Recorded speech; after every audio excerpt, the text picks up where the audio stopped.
Барлықтарыңызға сәлем. Күнделікті кухнядағы жұмыстарымды видеоға түсіруге дағдыланып жүрмін. Үйдегілерге шай тамақтарын беріп тастағаннан кейін кешкі ас жасауға кірісейін деп жатырмын. Ең бірінші негізі кухняны толықтай жинап, сосын барып кешкі ас жасаймын ба деп ойлағанмын. Бірақ кухнядағы ыдыстардың барлығын жуып болғанша жоқ дегенде 1-2 сағат уақыт кетеді екен.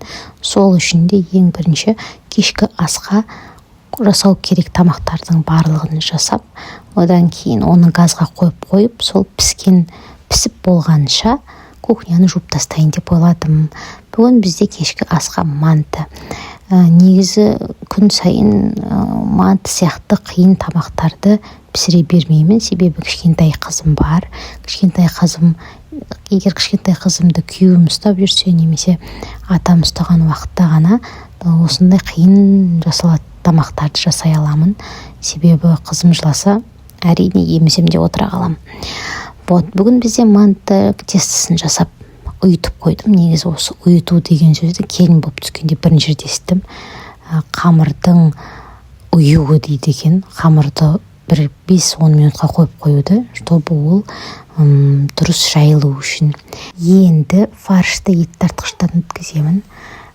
Біз әрдайым халал етті пайдаланамыз, себебі үйде күйеуім, атам, енем еттің сойылуына, қандай малды сойғанына өте қатты мән береді. Кішкентай бөпесі бар аналар түсінеді, манты сияқты өте көп уақытты алатын тамақтарды жасау рискованно.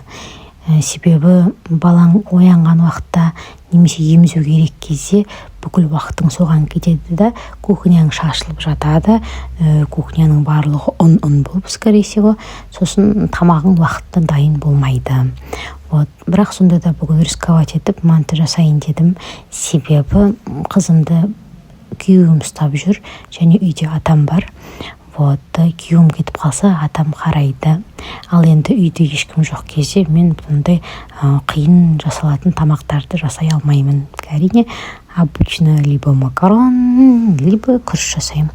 Сосын соңғы осы ютубқа қосылғаныма 2 аптадай уақыт болыпты. Менің бір видеом рекке шығып кеткен екен де, соның астында комментарийларды оқып, жағамды ұстап жатырмын. Себебі ютубта соншалықты негативный адамдар отырады екен деп. Прям анау комментарийларды оқыған кезде ютубқа ешқандай видео салмай, өзің депрессияға түсіп кете жазайды екенсің. Басында комментарийларды оқыған кезде кәдімгідей ашуланатынмын, неге өйтіп жазады екен, мені білмейді ғой деп біреулер жаңа әртүрлі өте негативті комментарий жазған кезде сол күнгі күнім күн болмайды, настроением болмайды сөйтетінмін. Кейін күйеуім маған қолдау білдіріп, кім не демейді, әркім өзінің санасындағысын айтады, әркімнің өзінің деңгейі бар, әр адам өзінің деңгейін көрсетеді дегеннен кейін немножко успокоилась. Содан кейін ары қарай тағы да видеолар сала бастадым. Ең ауыр деген бір комментарий болды. Не түрің жоқ, не фигураң жоқ дегенде, ойбай, сол сөзді оқығаннан кейін айнаға қарап қайта өзімнің самооценкам түсіп, негізі үйде отырған ана үшін бұндай сөздерді есту өте ауыр, себебі жақында ғана балаңды босанғасын, әрине фигураң кете бастайды, кішкене тоқтай бастайсың, сосын түнде ұйқы жоқ, түнгі ұйқы болмағасын жерде түріңде бір үнемі шашаңқы жүреді, әрі ата-енемен тұрғасын жерде үйдің шаруасына да, күнделікті уақытылы тамаққа да барлығына да үлгеру керексің да. Енді өзімнің тек қана бет күтіміме, фигурама мән беріп отыратын болсам, бұл тірліктің барлығы жайына қалады ғой.